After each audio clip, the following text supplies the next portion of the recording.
Ikhwatal iman wa ikhwatal Islam yang semoga dirahmati oleh Allah Subhanahu wa taala.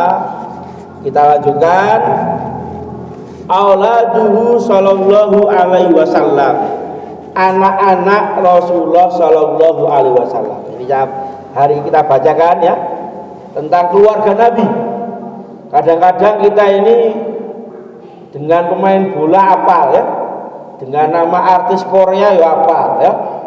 Dengan nama-nama orang-orang yang terkenal ya, kita hafal betul sampai nomor sepatunya juga hafal.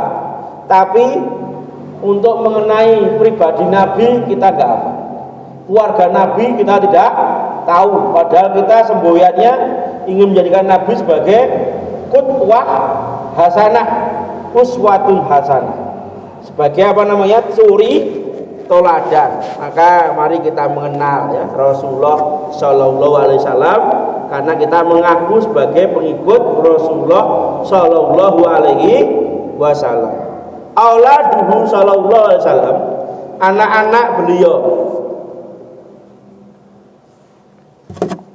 Abna'uhu Shallallahu Alaihi Wasallam salasah. Anak-anak laki-laki Nabi ada 3. Ada 3 ya? 3 ya? Hafal ada 3? Ada 3. Dan saya tanya anaknya Soekarno ya hafal ya? Ya, hafal. Anak Nabi ada 3. Kulluhum matu qabla wafati.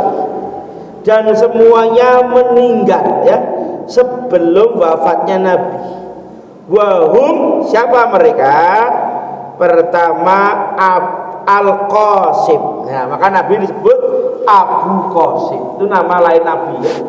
Kunyahnya Abu Qasim. Anak pertama Nabi namanya Qasim. Ulida qabla nubuwah.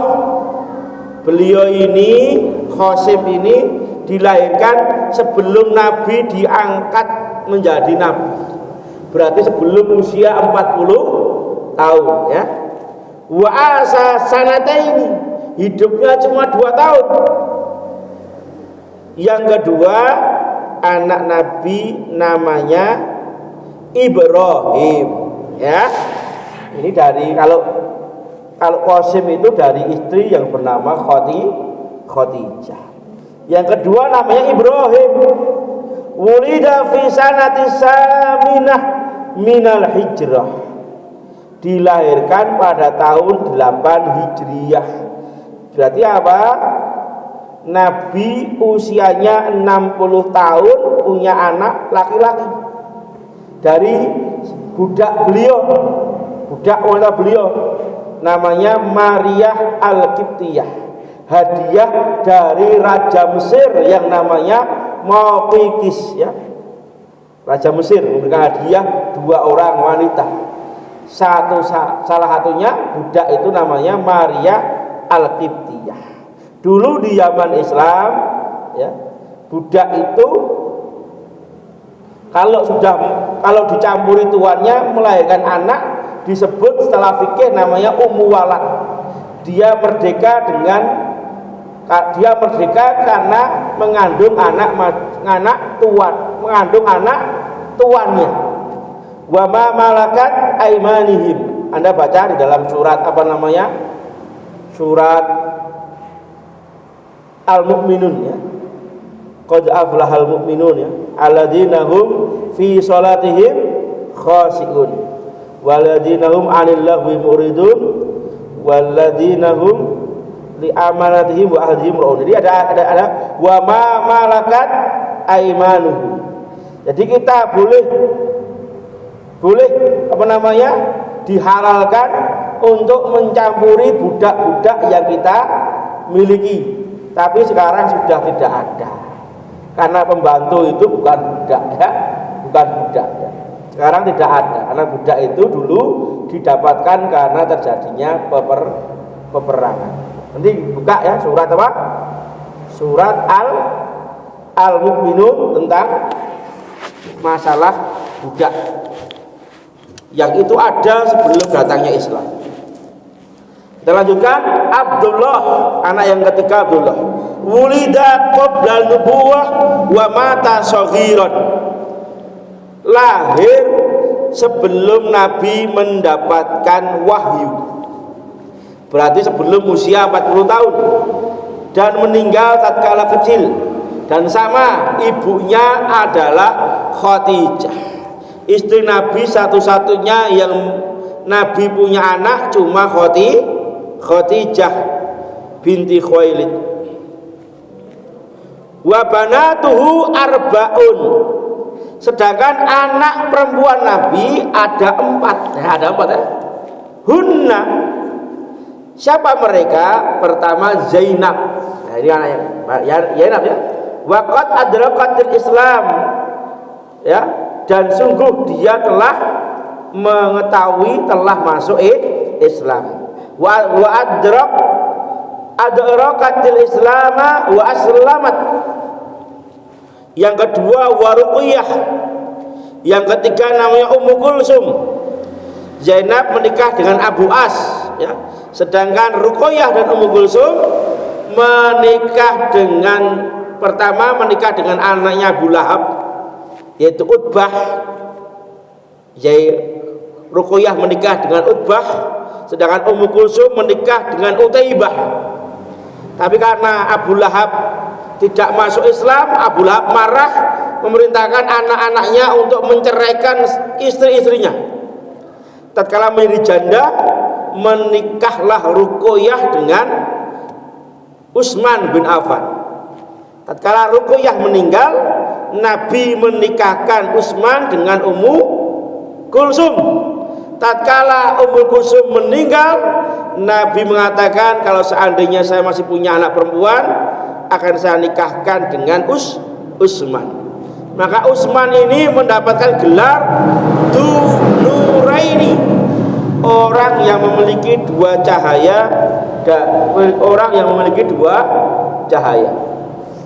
Anak yang terakhir yang perempuan namanya Fatimah, menikah dengan Ali bin Abi Thalib, melahirkan anak, salah satunya adalah Hasan dan Husain.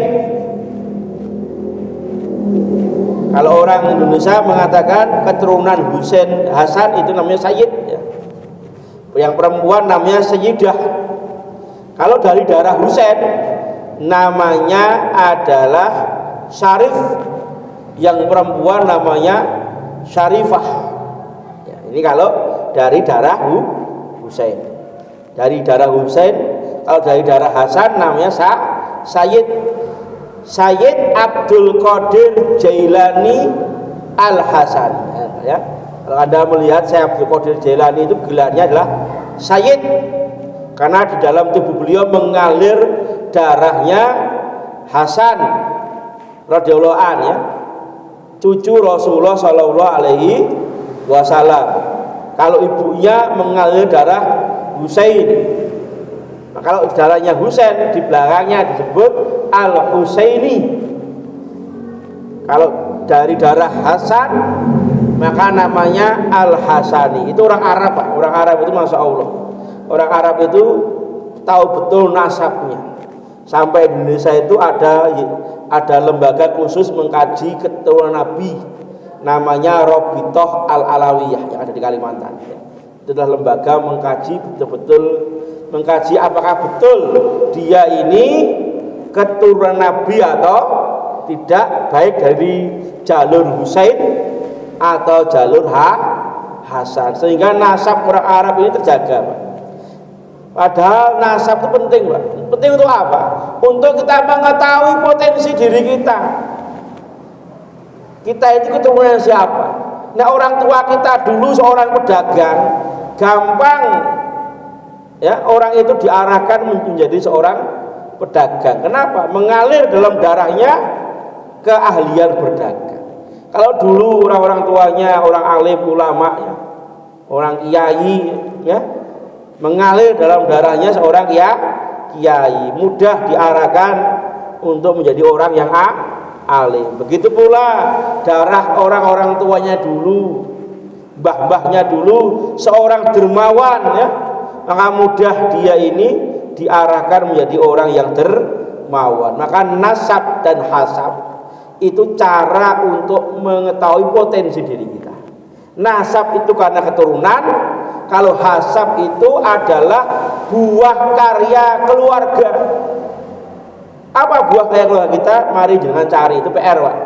Ternyata buah karya keluarga kita, rata-rata keluarga kita seorang pemimpin. Maka mudah orang ini diarahkan menjadi pemimpin. Ternyata buah karya keluarga kita ini, mbah-mbah kita seorang yang dermawan. Nah, ini kan akan mencari nasab dan hasab. Sayangnya di Indonesia ini, orang Jawa ini tidak kenal nenek moyangnya. Mbah yang ketiga aja susah, Pak. Apalagi yang keempat, kelima. Kita itu nggak tahu, Pak. Kita ini keturunannya Minak Jinggo, gitu. Apa Dharma Wulan mungkin yang ada di Belambangan sana, atau keturunannya yang ada di Pikatan, ya, Raden Sanjaya atau Sailendra, kita nggak tahu, Pak. Atau mungkin keturunannya Kartarajasa yang dulu mengusir Mongol dari negeri Jawa Timur, walaupun akhirnya diserang Jayat Katwang dari Kediri gara-gara pesta tanpa melihat, akhirnya mudah dikalahkan. Kita nggak tahu, Pak. Kita itu keturunan siapa itu nggak kenal. Karena nasab bagi orang Jawa itu tidak terlalu dijaga. Maka ya oleh rahmat Allah Subhanahu wa taala, ya. Wa kulluhuna mutna qablahu ila Fatimah. Ketika anak beliau itu meninggal selagi Nabi masih hidup kecuali Fatimah. Jadi anaknya 4 meninggal tatkala Nabi masih hidup, yang perempuan itu 3. Fa innaha asyad ba'dahu sittatu ashur. Sedangkan Fatimah ini hidup sampai 6 bulan setelah Nabi wafat. Maka karena Fatimah itu masuk kamar Nabi, masuk rumah Nabi hari Senin itu, Nabi sakit parah itu, Fatimah dipanggil Nabi, dibisiki, Pak. Bisikan pertama itu Fatimah menangis, Pak. Karena Fatimah dibisiki bahwa ajal Nabi telah dekat. Kemudian dibisiki lagi Nabi, Fatimah tersenyum. Ternyata Nabi mengatakan kepada Fatimah, engkau adalah orang yang apa?